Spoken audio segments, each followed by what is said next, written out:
आज हम लोग फंक्शनल ग्रुप के बारे में पढ़ेंगे। किसी भी ऑर्गेनिक कंपाउंड में कितना भी बड़ा कार्बन चेन हो, कितना भी बड़ा कार्बन चेन, उसका केमिकल प्रॉपर्टी जो डिसाइड करेगा वो उसका नाम है फंक्शनल ग्रुप।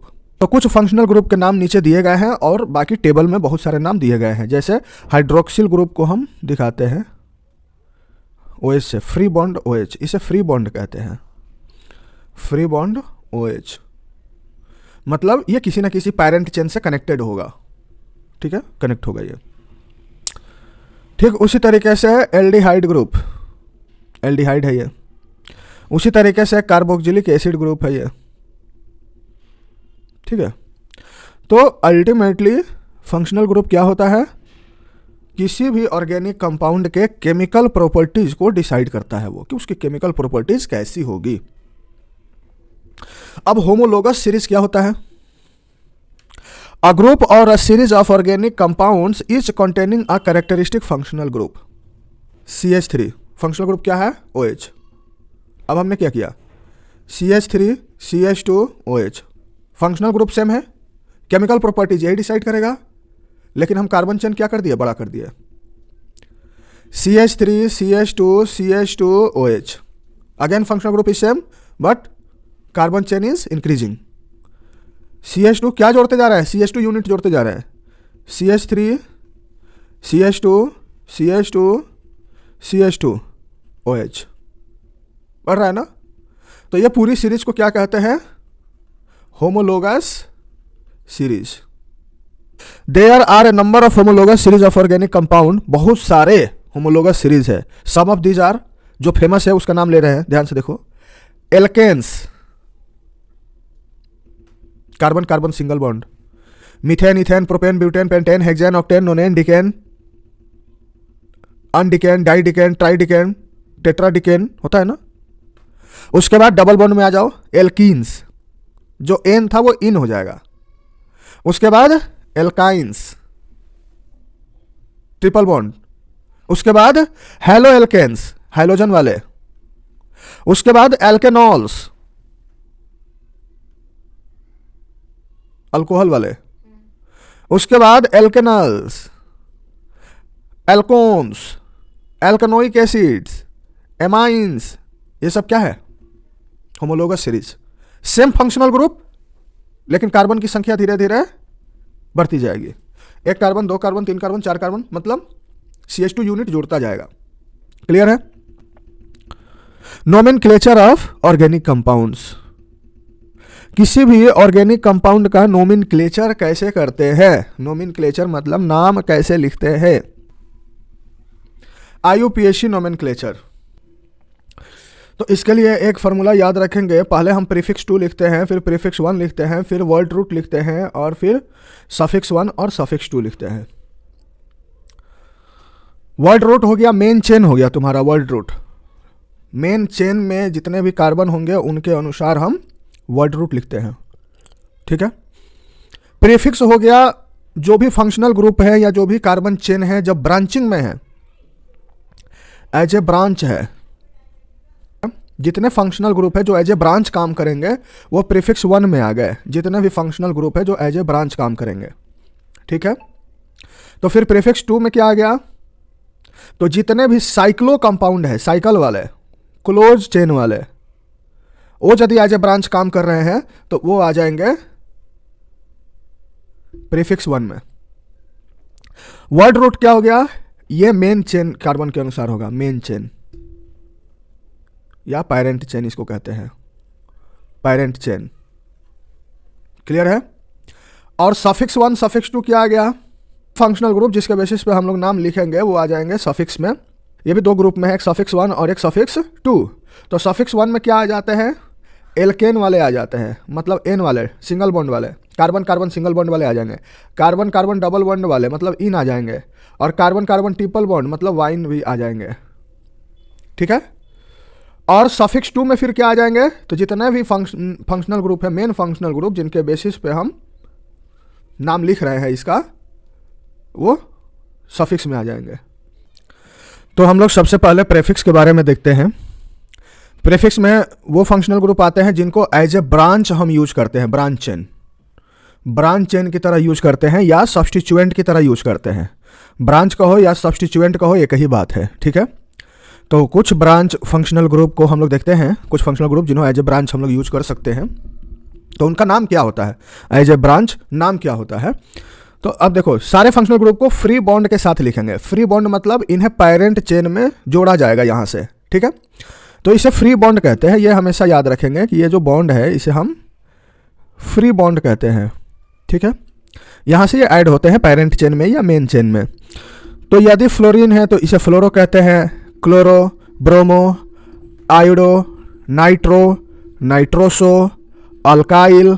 अब अल्काइल में कौन कौन आ जाते हैं, जैसे जितने ethyl, methyl, ethyl, propyl, butyl जितने भी हैं वो आ जाते हैं। इथाइल को शॉर्ट फॉर्म में ईटी लिखते हैं या इसको C2H5 भी लिख सकते हैं, ठीक है। तो methyl, ethyl, propyl, butyl, pentyl, hexyl वो फ्री बॉन्ड के साथ रहते हैं, उनको सबको एज ए होल एक साथ ग्रुप में हम अल्काइल कहते हैं, ठीक है। अब ये आ गया अल्कोक्सी। ये अल्कोक्सी हो जाता है, ऑक्सीजन के एक साइड में फ्री बॉन्ड और दूसरे साइड में कोई अल्काइल ग्रुप होगा, तो इसे हम अल्कोक्सी कहते हैं। और इसे पीएच लिखा हो या बेंजीन रिंग में एक फ्री बॉन्ड लगा हो तो इसे हम फेनाइल कहते हैं। तो प्रीफिक्स 1 में जो भी साइक्लो वाली चीज़ें होती है, अब फेनाइल तो उसमें था लेकिन उसको साइक्लो उसके नाम में नहीं लिखते, साइक्लो या बाई साइक्लो जो भी चीज़ें होती है, 2 रिंग कनेक्टेड है as a branch, cyclo, bi cyclo, spiro. तो मेन पेरेंट चेन में कि कितने कार्बन होंगे तो कार्बन, नंबर ऑफ कार्बन के अनुसार उनके नाम कैसे लिखेंगे। तो एक तरफ बना लेते हैं हम number of carbon in principal chain, principal या मेन चेन भी, मेन चेन या पेरेंट चेन भी कहते हैं, parent chain, number of carbon. और उसके बाद इनका वर्ड रूट क्या यूज करते हैं, वर्ड रूट। तो इसको देख लेते हैं हम। तो यदि एक कार्बन हुआ तो हम क्या लिखते हैं, मिथ। 2 कार्बन हुआ तो इथ, 3 कार्बन हुआ तो प्रोप, 4 कार्बन हुआ तो ब्यूट, बट नहीं बोलते, ब्यूट बोलते हैं इसको। अब 5 हुआ तो पेंट, 6 हुआ तो हेक्स, 7 हुआ तो हेप्ट। वैसे ही यदि 8 हुआ तो ऑक्ट, 8 हुआ तो क्या बोलेंगे, ऑक्ट। 9 हुआ तो नॉन, 10 हुआ तो डेक, 11 हुआ तो अनडेक। मतलब ऐसे करके अनडेक, बाईडेक, ट्राईडेक, टेट्राडेक, पेंटाडेक, हेक्साडेक, ऑक्टाडेक, ठीक है, ऐसे चलता जाएगा। ये सफिक्स वर्ड रूट के बाद आते हैं। तो क्या लिखते हैं, यदि कार्बन कार्बन सिंगल बॉन्ड है तो लास्ट में हम एन जोड़ देते हैं। यदि कार्बन कार्बन डबल बॉन्ड है तो इसका सफिक्स क्या यूज करते हैं, इन। और यदि कार्बन कार्बन ट्रिपल बॉन्ड है तो सफिक्स लास्ट में क्या यूज करते हैं, आइन, YNE, आइन। फंक्शनल ग्रुप सफिक्स 2 में आ जाते हैं, मतलब सबसे लास्ट में। यदि अल्कोहल ग्रुप है तो इसे अल, OL, अल लास्ट में जोड़ देंगे। यदि अल्डिहाइड ग्रुप है तो AL, अल, ये OL है, ये AL है, इसका ध्यान रखेंगे। यदि कीटोन ग्रुप है तो ओन, ONE, ओन जोड़ देंगे। यदि COOH है तो इसे हम ओइक एसिड कहेंगे लास्ट में। एल्केन्स, एल्कीन्स, एल्काइंस, एरिन्स, हाइलाइड्स है ये, हाइलाइड मतलब फ्लोरो, क्लोरो, ब्रोमो, आयोडो, तो हैलो यूज हो जाते हैं। अल्कोहल्स, यदि प्रीफिक्स की तरह, ब्रांच की तरह यूज होगा तो हाइड्रोक्सी, और यदि सफिक्स यूज होगा, मेन चेन में यूज होगा तो ऑल। एल्डिहाइड CHO होता है, यदि ब्रांच की तरह यूज होगा तो फॉर्माइल या ऑक्जो, और यदि मेन चेन में यूज होगा तो AL। कीटोन्स भी वैसी है, यदि ब्रांच की तरह यूज हुआ तो ऑक्जो, और पेरेंट चेन में यूज हुआ तो ONE, ठीक है। नाइट्राइल्स CN, ब्रांच की तरह यूज हुआ तो साइनो, और यदि मेन चेन में यूज हुआ तो नाइट्राइल। ईथर्स है, यदि ब्रांच में यूज हुआ तो अल्कोक्सी। कार्बोक्सिलिक एसिड COOH, यदि ब्रांच चेन में यूज हुआ तो कार्बोक्सी, मेन चेन में यूज हुआ तो ओइक एसिड लिखते हैं। कार्बोक्सिलिक आयन भी है, इसे O8 लिखते हैं मेन चेन में। ईस्टर है, ईस्टर को O8 लिखते हैं मेन चेन में, और यदि ब्रांच चेन में यूज हुआ तो एल्कोक्सी कार्बोनाइल लिखते हैं। एल्कोक्सी मतलब आर की जगह मिथॉक्सी, इथॉक्सी, प्रोपॉक्सी, ब्यूटॉक्सी वैसे करके यूज कर लेंगे। एसाइल हाइलाइड में हाइलोकार्बोनाइल प्रीफिक्स में यूज होगा तो, और मेन चेन में यूज होगा तो ऑयल हाइलाइड। ठीक वैसे ही एमीन्स में है, एमिनो यदि ब्रांच में यूज होगा तो अमीनो, और यदि पेरेंट चेन में यूज होगा तो अमाइन। सबसे पहले लॉन्गेस्ट कार्बन चेन आइडेंटिफाई करते हैं, ठीक है। तो लॉन्गेस्ट कार्बन चेन कौन सा आ रहा है, कहते हैं 1 2 3 4 5 6 7 8 9, सबसे ज़्यादा कार्बन इसी पे आ रहे हैं। इसको उल्टे तरीके से भी इधर से भी नंबरिंग कर सकते हैं, 1 2 3 4 5 6 7 8 9, तो दोनों तरीके से नंबरिंग कर सकते हैं। अब कोई एक ही नंबरिंग हम रखेंगे अपने पास, ठीक है। तो अलग अलग अगर रूल आएंगे तो पता चल जाएगा किसको रखेंगे किसको नहीं रखेंगे, लेकिन हम अभी ये ध्यान रखेंगे कि हमारा सबसे पहला काम है लॉन्गेस्ट कार्बन चेन को सेलेक्ट करना। तो दोनों साइड से 9 कार्बन आ रहे हैं जो कि लॉन्गेस्ट कार्बन चेन है, ठीक है। अगला रूल लिखो। दूसरा रूल हमारा कहता है, रूल नंबर 2, कि the numbering is done in such a way that the branched carbon atom, या जो भी ब्रांच चेन है या branch carbon atom, get the lowest possible number. जो भी ब्रांच कार्बन एटम है वो किस पोजीशन पे होना चाहिए, लोवेस्ट पोजीशन पे, लोवेस्ट नंबर पे होना चाहिए। तो देखते हैं दोनों साइड से, इस साइड से 1 2 3 4 में जो कार्बन है मिथाइल है, इसको कौन सा पोजीशन मिला, कितने पोजीशन पे ब्रांचिंग हो रही है, 2 नंबर पे पहला ब्रांच मिल रहा है। एक मिला 2 नंबर पे और दूसरा मिला 6 नंबर पे। और इधर से किया तो लोवेस्ट पोजीशन किस पे मिल रहा है, 4 नंबर पे, और इधर से मिल रहा है 8 नंबर पे दूसरा वाला। तो हमारा ब्रांच्ड कार्बन एटम, देखो सबसे पहले पहली ब्रांचिंग देखेंगे, ठीक है। तो पहला ब्रांच हमारा किस पे मिल रहा है, 2 नंबर पे,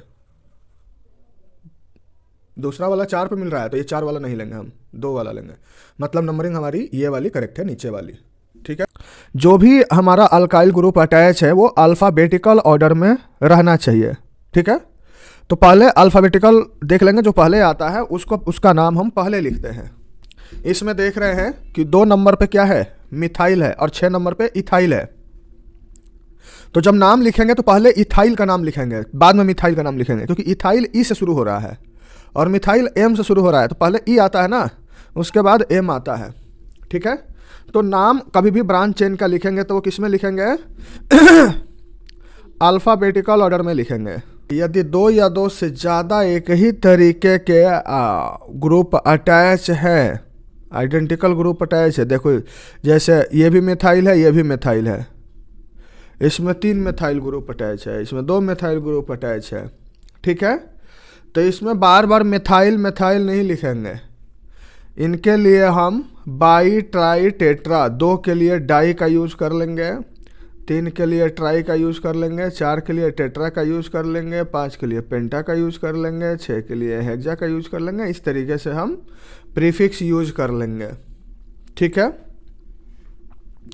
if 2 or more identical substituent group are present, then the numbers are separated by comma। Numbers जो उनके होंगे वो कॉमा के द्वारा सेपरेट होंगे। The name of the identical substituent are not repeated, नाम को रिपीट नहीं करेंगे, क्लियर है।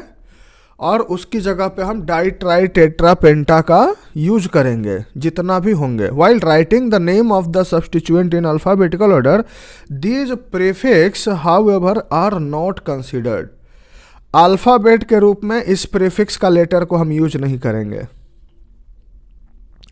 अल्फाबेट के रूप में कौन सा यूज होगा, जो मेन नाम है, जैसे मिथाइल है, इथाइल है, वही यूज होगा अल्फाबेट के रूप में। डाई ट्राई टेट्रा का हम यूज नहीं करेंगे अल्फाबेटिकल ऑर्डर जब देखेंगे तो, ठीक है। जैसे देखो इसका नाम कर रहे हैं, ध्यान से देखो, लॉन्गेस्ट पॉसिबल चेन हमने चुन लिया, 1 2 3 4 5, ठीक है। तो क्या आ गया, 2 4 डाई मेथाइल पेंटेन। अब देखो 2 2 4 ट्राई मेथाइल पेंटेन। इधर से नंबरिंग किया तो ब्रांचिंग किस पे आई, पहली ब्रांचिंग 3 नंबर पे, ठीक है। इधर से करते हैं तो 4 नंबर पे आती पहली ब्रांचिंग, तो हम 3 नंबर वाला सेलेक्ट करेंगे। ठीक है, ये वाला नंबरिंग सेलेक्ट किए। अब इसमें इथाइल ग्रुप भी है, मिथाइल ग्रुप भी है, तो हम सबसे पहले किसका लिखेंगे, इथाइल ग्रुप का नाम लिखेंगे। ठीक है, 3 इथाइल, देखो नंबर और नेम के बीच में क्या है, डैश, 3 इथाइल फिर डैश, नंबर और नाम के बीच में। अब एक ही बार लगातार नंबर लिखना है तो कॉमा देंगे 4 डैश डाई मेथाइल पेंटेन। यदि दोनों तरफ से देख रहे हैं और ब्रांचिंग सेम नंबर पे आ रही है, इधर से देखो पहली ब्रांचिंग किस पे आई, 3 नंबर पे, और इधर से भी 1 2 3 करते तो पहली ब्रांचिंग 3 नंबर पे आती, तो हम अल्फाबेटिकल ऑर्डर देखेंगे। इथाइल कितना पे है, 3 नंबर पे, तो इथाइल पहले आता है कि मिथाइल, अल्फाबेट में इथाइल, तो हम इथाइल वाले को प्रेफरेंस देंगे, मतलब कि ये इस नंबरिंग को प्रेफरेंस देंगे 1 2 3 4। ठीक है, 3 इथाइल 6 मिथाइल ऑक्टेन, कितने कार्बन है, 8, तो 8 के लिए क्या यूज करेंगे, ऑक्टेन। क्लियर है। यदि ब्रांचिंग हो रही है, यदि सिंपल ब्रांचिंग है तो हम तो डायरेक्ट नाम लिख देंगे, इथाइल मिथाइल प्रोपाइल ब्यूटाइल। यदि ब्रांचिंग में भी ब्रांचिंग हो रही है तो जो कार्बन मेन ब्रांच के, मेन पेरेंट चेन के साथ जुड़ा हुआ है, रूट चेन के साथ जुड़ा हुआ है, उस कार्बन को हम 1 नंबर देते हैं। ठीक है, और वहीं से नंबरिंग फिर से शुरू करते हैं, मतलब ब्रांचिंग में ही ब्रांचिंग है तब। तो अब इसका क्या हो जाएगा, 1 3 डाई मेथाइल ब्यूटाइल इसका नाम हो जाएगा। ठीक है, ये ब्रांचिंग का नाम है।